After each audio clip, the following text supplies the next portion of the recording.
আসসালামু আলাইকুম। আমি আজকে আপনাদেরকে কিভাবে কম্পিউটারে একটি প্রোগ্রাম রান করে আমরা ফাইল এবং ফোল্ডার ওপেন করতে পারি মাইক্রোসফট ওয়ার্ডে।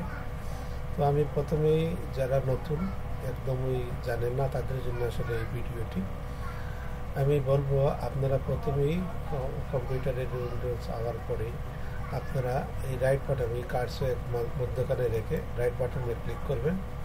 এখান থেকে নিউ থেকে আপনারা যে প্রোগ্রামটি ওপেন করতে চান, আমরা ডকুমেন্ট বা ওয়ার্ড প্রোগ্রাম ওপেন করতে চাই, তাই আমরা ডকুমেন্ট বা ওয়ার্ড প্রোগ্রামে আমরা ক্লিক করব।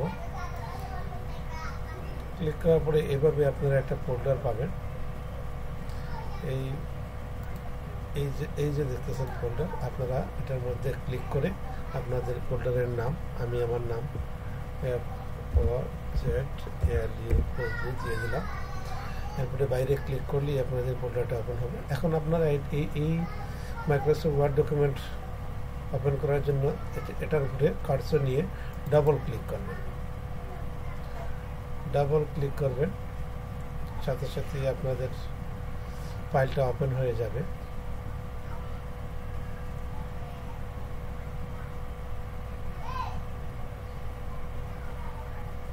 এই আমাদের ডকুমেন্ট ফাইলটা ওপেন হয়ে গেছে।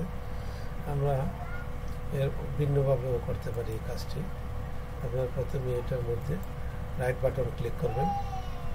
রাইট বাটন ক্লিক করে ওপেন উইথ থেকে আমরা মাইক্রোসফট ওয়ার্ডে ওপেন করব।